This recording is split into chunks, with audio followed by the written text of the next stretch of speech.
Okay, listen up. We did a lab. For the lab. Well, it was more of me doing the lab and you were kind of watching. This was right before I got corona. I put a current through a coil, a slinky, in the other room. And we measured the magnetic field. Okay? So we found that if you have a current like this, okay, and we put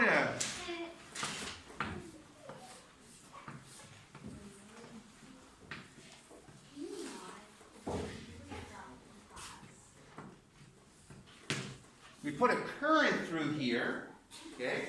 This is a power source. There's a current flowing from plus to minus. We've done this before.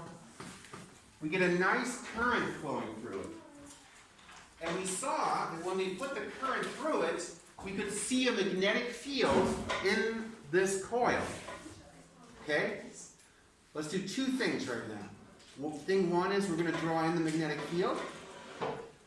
Thing two is we're going to make it look pretty. And thing three is we're going to then talk about what this means for our understanding of nature. So, first things first, we're going to draw a magnetic field in. Now, I'm going to just tell you what it looks like.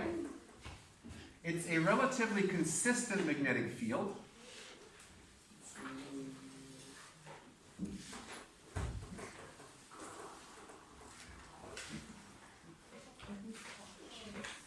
And we'll make it, ow, that was my finger.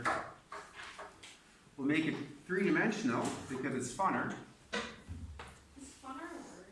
It is. Yes. Yeah.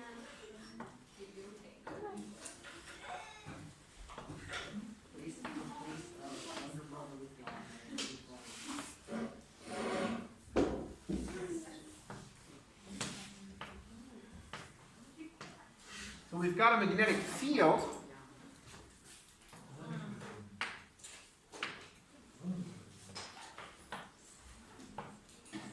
In this case, it's pointing from left to right.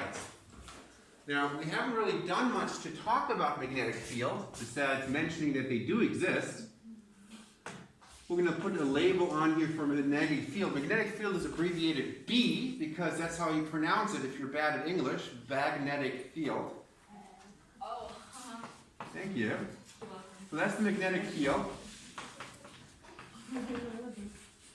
It points in that direction. And just to put this in context, we've seen these arrows before.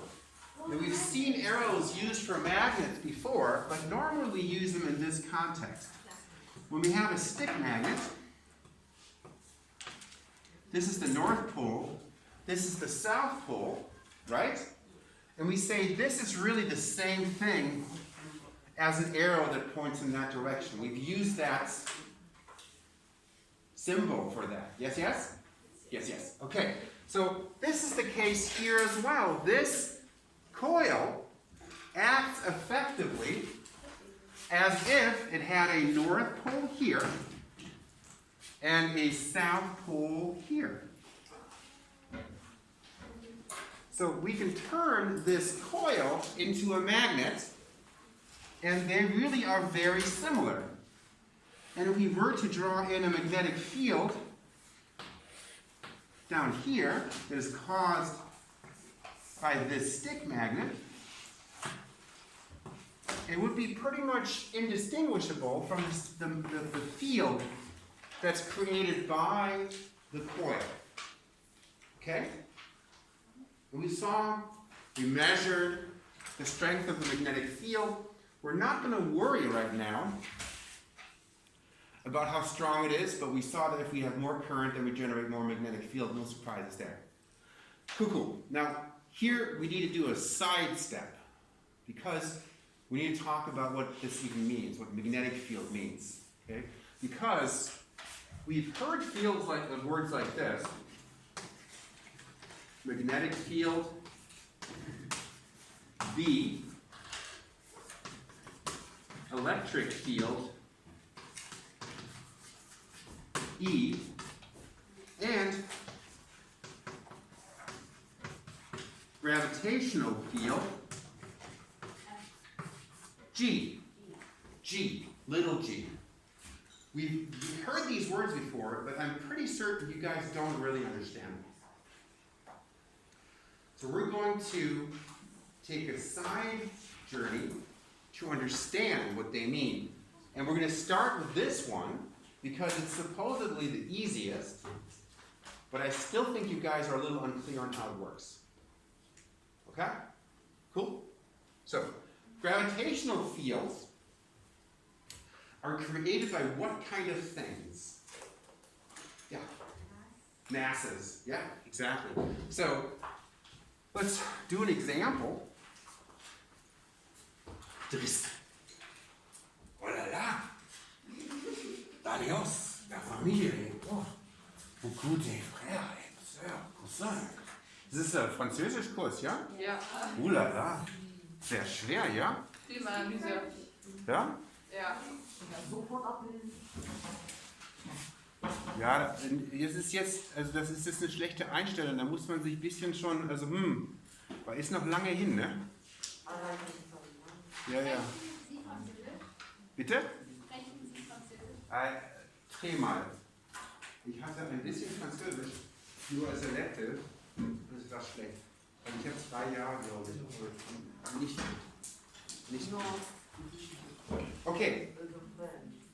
Okay, let's erase this beautiful text here created by your caring French teacher. Who's your French teacher? Simon. She pretty good? Ja. Yeah.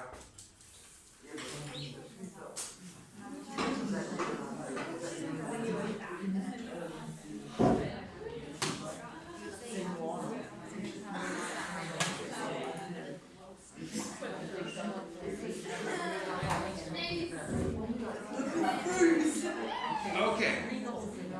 Foreign language, such an important skill. Do try to learn it well.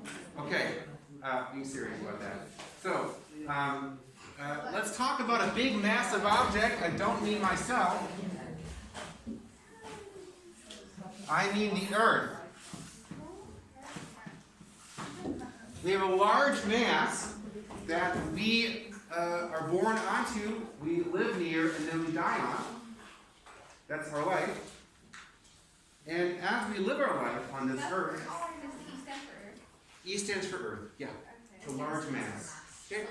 And we live near Earth's surface the entire life. It's actually pretty limited, but hey, that's cool. Yep. Yeah, let's talk about that. So we have the Earth's surface, we're right near it right now, and we know what happens to objects like ourselves that are dropped. Okay, maybe you have a big sibling that dropped you out of the window or something. Just me? Just me. I'm kidding, you didn't do that. He was a really nice guy. I just kidding. Okay, so you've fallen before, or you've dropped things. Like when you're doing the dishes and you drop a cup and then people are sad because you dropped a cup and it broke and all that stuff. You get the idea. When I drop an object near the surface of the Earth, like this chalk, if I drop this chalk, the chalk experiences a force. Gravity pulls it down. And if I dropped it, I intentionally dropped it over there. Because what direction would it fall? No. No. Did you say south? Okay. No. Yes? To the left, right? Because I'm dropping it on the right side of the Earth, right? It would fall towards the center of the Earth. Does that make sense? Okay? And we normally draw this like this. We have a small mass here, and we'd say the force of gravity points towards the center of the Earth. This is no surprise. You've experienced this yourself. There's a force of gravity on you, on your books, on whatever. Everybody okay with that? Okay. Now, what we're going to do is we're going to personify the mass and give it a name. We're going to use a name that starts with M because it's a mass, but nice suggestion with Mark. Mark. Okay. Marco. I said Marcus, but Martin. Martin. Yeah. Martin. Martin. Okay. I kind of like Joe. So here's Martin. I got my finger marked with M's. Here's Martin. And Martin, when I put Martin here, falls towards the earth. Yes, yes? Yeah. And if I placed Martin over here, Martin would fall down. And over here, Martin would fall to the right. And down here? Okay, great. So we figured that out, how Martin would behave if we placed him in different places. What if Martin went further away? That's a great question. How about if we put Martin further away, over here? Yes? Doesn't it depend on where the atmosphere? Yeah, so it depends on the mass. Would it be the same force, less force, more force over here? Way less. Where's that? Less? What Less? if the moon is closer? What do you think? Okay, we're not that close to the moon because this is the size of the Earth, so we're just maybe 10,000 kilometers away from the surface of the Earth. The moon is about 384,000 kilometers away, so that's pretty far. So the moon's gravity at that point is pretty ignorable. No, but what So it will if be a the- smaller force. Agreed? Agreed? Yeah. Okay, cool. So we have a pretty good idea of the force that Martin would experience. And we put an arrow over here, right? If we placed him here, this would be FG2 over there. This would be FG1 at that location. Make sense? No surprises there. If we place Martin there, everybody cool with that? Good. Now, well, we're going to expand this concept to say, well, we don't want to be dependent on Martin. We want to say, well, what if we don't have any specific mass, but we just want to know, rather than how much force does a mass experience, we'd like to know if we were to place a mass at a certain location in space, how much force would it experience? Kind of like a Konjunktivkraft. You guys know the Konjunktiv? It's tortured No. into your heads by your German teachers. What? Konjunktiv 1, Konjunktiv 2, subjunctive in English. Thing. If I had $1 million, then I Oh, would, so like a possible. That's Konjunktiv 2. ja, ist okay. Okay, also, wenn wir diese Masse hierhin tun würden, dann würde die Masse eine bestimmte Kraft erfahren. Aber, auch wenn die Masse nicht da ist, gut, is there still a property of space that if you place a mass there, then it does experience a force? You guys understand that? So if you look at this chalk, the chalk here at this location by this orange outlet, at this spot, it will experience a force. It will experience a force. If we take a bigger object, like this book, we place it here, the bigger book, the bigger object, also experiences a force, and it's a bigger force. And if I now place my physics teacher here, then he experiences an even bigger force. Make sense? But now if we remove all those objects, we still have this spot in space. And this spot in space has the property that if you do place a mass here, then that object experiences a force. True? Yes. True. That property we call gravitational field.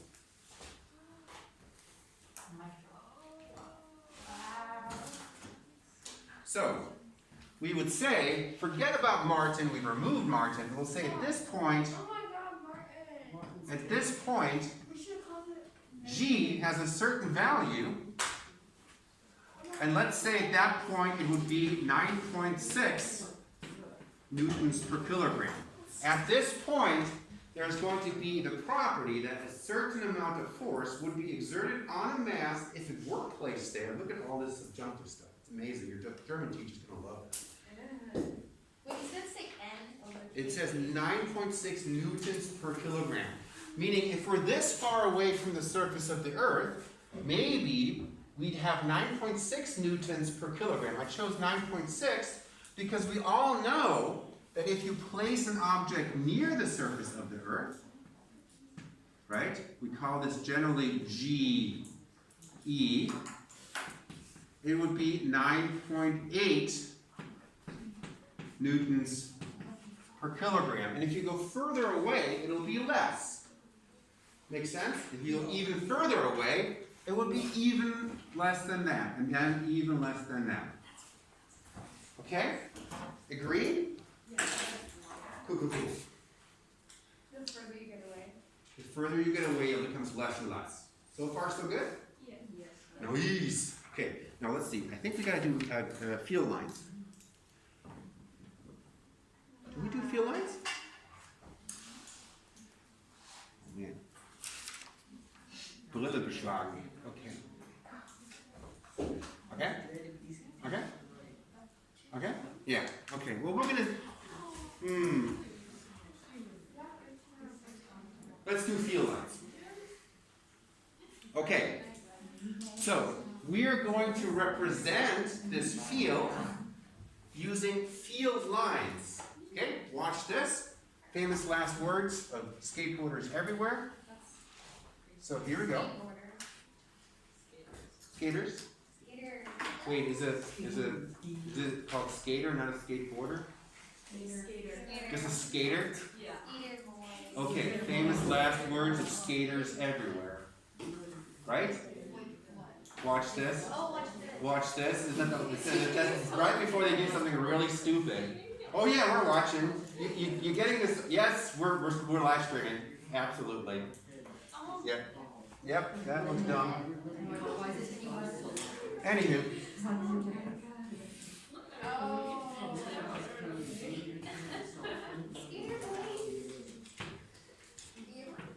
So, here we go. So,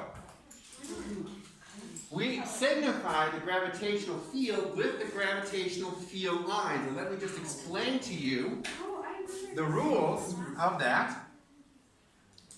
Gravitational field line. Okay, and we have to talk about two things, because if we're talking about the fact that gravitational field, and we'll put that over here, gravitational field is a property of space telling us how much force a mass would experience if it were to be placed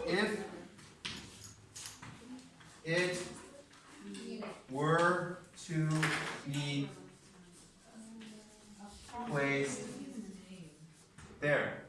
So gravitational field is a property of space telling us how much force a mass would experience if it were to be placed there. Okay? Property of space. If you place a mass there, it'll experience a certain amount of force. Now, based on that definition, right, gravitational field,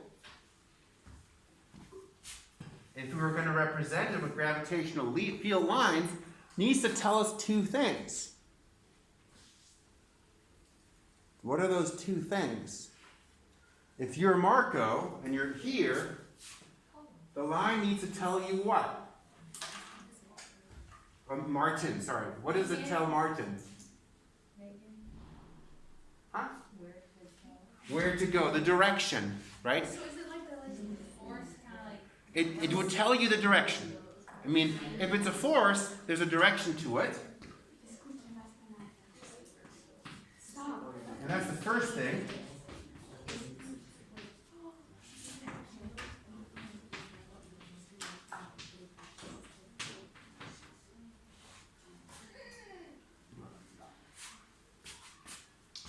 So,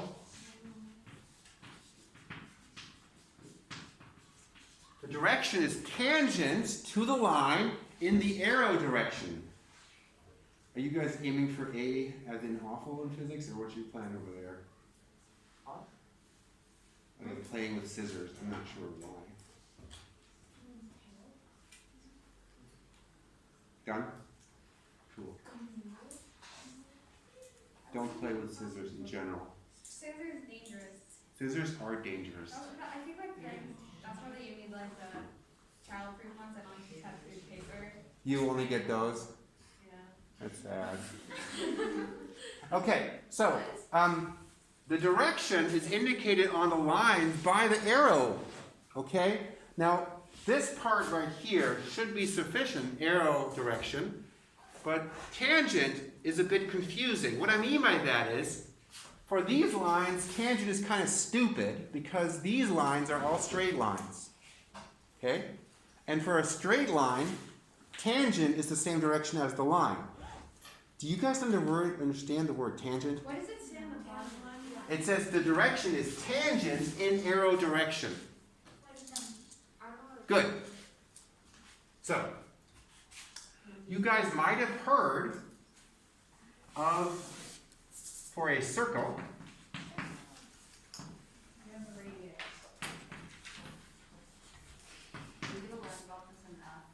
tangent is a line that touches this circle in exactly one spot.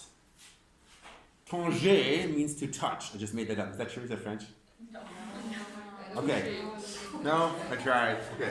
Again, I don't know French that well. Okay, but it does mean in Latin, tangere, does mean, I took Latin for 4.5 years. I do not know why. That was a stupid decision. But anyway, so it does mean to touch. Okay? You're in Latin? I'm sorry. It's fine. We're just gonna bully him about it now. Okay. You do the same thing for my luck. Yeah. Best 4.5 years of my life. So cool. I mean, I go to a church. I can sometimes almost read an inscription. And I mean, on the flip side, I would be able to go to France and talk to people. I mean, this is so much cooler. I'm glad I can almost read an inscription in a medieval church. That's so amazing. My life has meaning again. I mean, who'd want to be able to talk to the waiter in a French restaurant in Paris? That'd be like completely useless compared to almost being able to read an inscription in a medieval church. I mean, awesome. Was it too much? Was it just the right amount? No, it was more than enough for me. Okay, good. It's about right. It's about right. Yeah. Okay, anyway. That's what tangent means. Tangent means it touches the line in exactly one spot. And this is how it's normally used for a circle, but you can also use it for a different line. So for example, if you have a line like this, let's say we have a magnetic field line or gravitational field line that looks like that, then we'd say, well, at this spot right here, right? At this spot, the gravitational field points in that direction because that is tangent to that line, okay? And it points in the direction of the arrow head, so in that direction. It makes sense? Yeah. Okay, so the direction is indicated by being tangent in the arrow direction. Cool? Okay. Now, Martin, what happened to Martin? Oh, here, Martin now knows the direction he's supposed to experience a force. The second piece of information, of course, is direction isn't enough. He also needs to know how much force. Okay? So the direction is indicated by the tangent, and the strength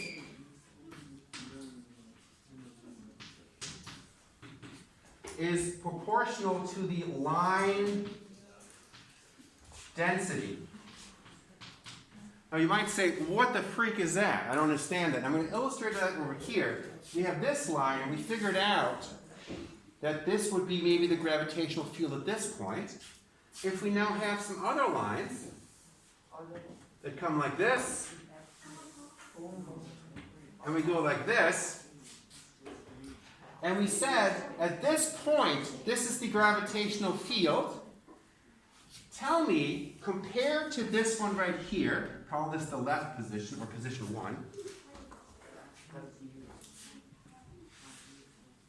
This is position 1. Nick's done. Hi. Tell me about position 2. At position 2, first of all, what direction would the gravitational field at location 2 point? Dankeschön.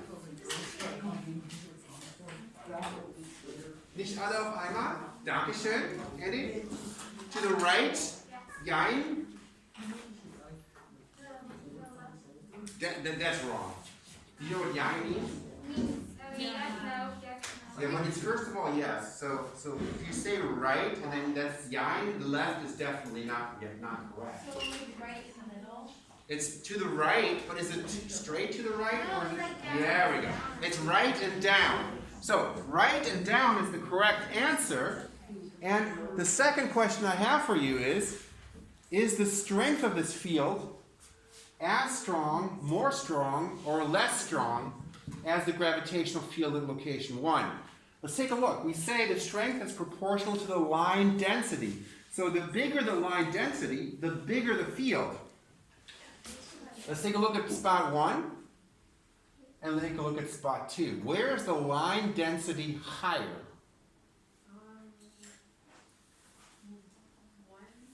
And 1 is correct. That means the lines are closer together. The density is larger at 1, so at 2 the field should be smaller. Well, we can draw that in with a shorter arrow. No, I knew it. Oh, I want to use a different color now. This is kind of getting in the way. So mean. This is G2. Capiche? Yes. Wait, so do those lines represent Earth? They represent, for these lines, that electric field, gravitational field. But how does This is, so did they like the go, Earth's do they go gravitation. through the Earth? don't worry where it comes from. So I'm just worried about What it means. Okay. Okay?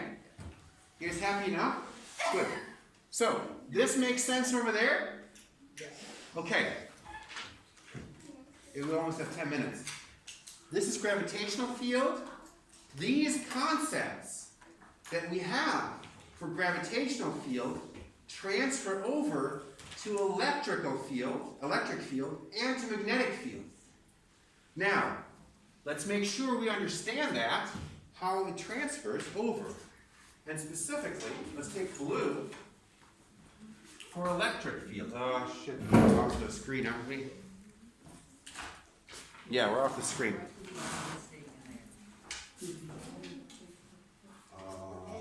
Okay. So.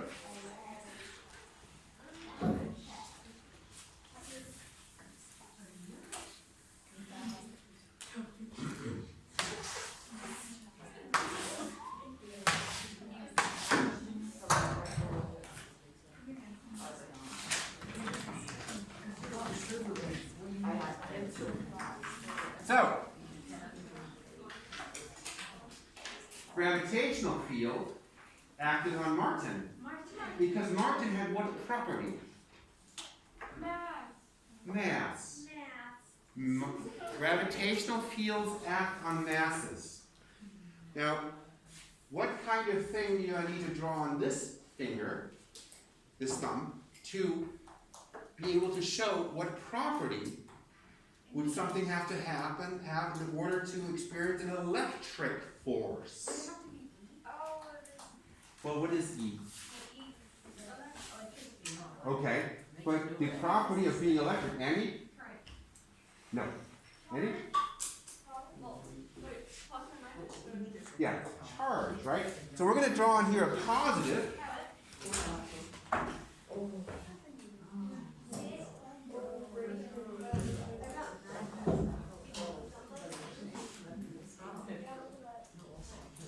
Okay. Okay. And this is poly. Poly for positive. Poly, positive poly. Poly? No, you don't like poly? Molly, not Molly. You like poly? You'd say Molly. But Molly doesn't start with P. Okay. We can change Marky to Molly. But then it's two females. That's kind of sexist. Is it? Yeah, that's not fine. Let's try Polly. Okay? So, let's take a look. Polly is a positive charge, and positive charges experience forces in electric field. So an electric field, just to be clear, is surprise there, a property of space that tells us how much force a positive charge would experience if it were there. Okay? The same concepts apply. So, instead of having a mass, let's say we have, for example, a big positive charge. Big fat positive charge. And we're going to put Polly near that charge. Here's Polly, and Polly's reporting back to us what kind of force it will experience if it were placed here. Polly's positive. This thing's positive too, right? This one's positive too, yep. So they were saying that like repel? It would repel. So basically, if Polly was over here, she would experience a force in this direction. So let's draw that in.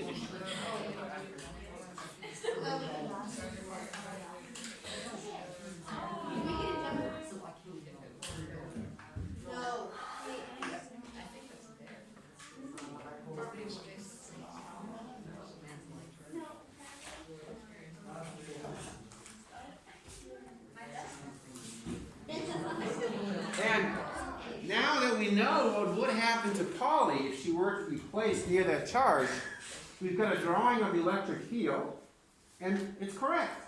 It tells us the closer you are to the positive charge, the stronger the electric field, and it tells us the direction. Everything okay like that? Does it say how much? Oh, 4. Yep. And the same concept applies. The tighter the lines are together, the bigger the force, and the arrows indicate the direction. Let's now kind of quantify it a little bit, because over here, we've already had for gravitational field that the amount of force that we would experience depends on the mass and G. F is equal to m times G. Make sense? Good. And of course here we'd have an equivalent formula where we'd say the electric force FEL is equal to the charge, like the charge of Polly, times the electric field. Okay? Makes sense? Okay, because the electric field signifies how much force the charge would experience if it were to be placed there. And then the amount is simply the electric field times the charge. I think that makes sense. What's the last sentence? The last sentence says, It would experience if it were there.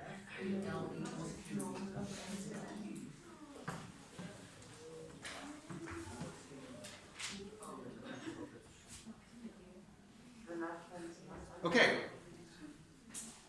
How are you feeling about all that? complicated. It is kind of complicated. Now, we've taken now the opportunity to come back to this thing. So here comes the question, well, how do we take that concept over to the magnetic field? Remember, we had Martin, a little mass. We had Polly, a positive charge. And now we need to have the equivalent of this on my little finger. And it's not a mass, it's not a positive charge, but it's a thing that experiences a magnetic force. What kind of things experience a magnetic force? Magnets, exactly. So, and then we have a little rule about lights repel. So, just like we had a mass, just like we had Polly, the positive charge, we're going to have one thing that repels or attracts, and that's going to be Nellie. And why am I calling this Nellie? No, Nelly. No.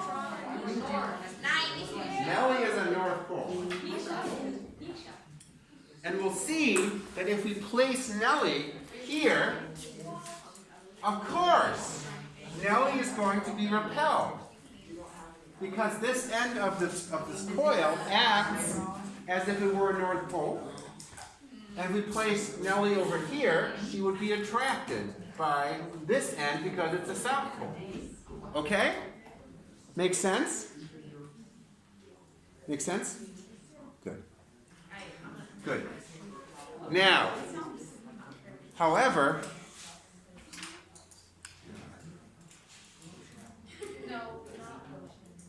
is anybody confused about what the heck a North Pole is? North Pole It's in Nellie's. Nellie is a North Pole, but a charge is like a proton. And a mass is like me, or this chalk. But what's a North Pole? And here comes the scary part, because we saw that what kind of thing actually creates a magnetic field?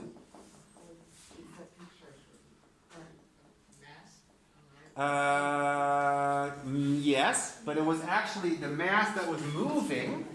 And what kind of mass that was moving through here? Yeah? Electrons. Moving charges create magnetic fields. So, coming back to this, gravitational field is a property of space telling us how much force a mass would experience.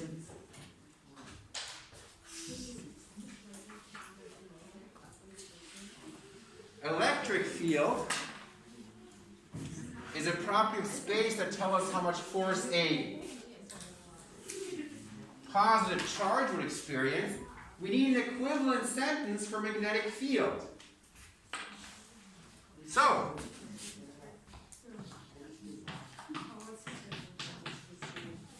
magnetic field is again a property of space.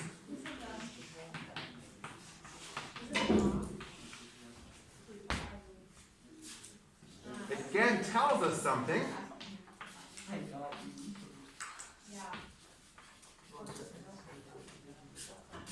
And here we go.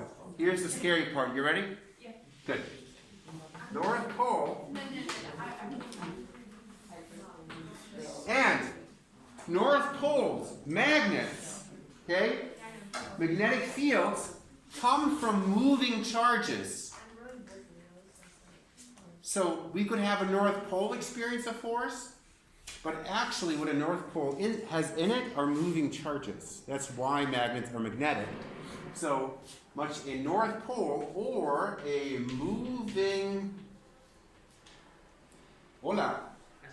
¿Cómo está? Last night. Yeah, Anton. ¿Cómo está? What's up?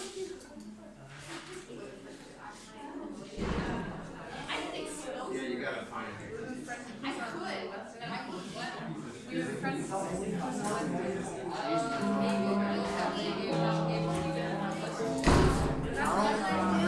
much force the North Pole would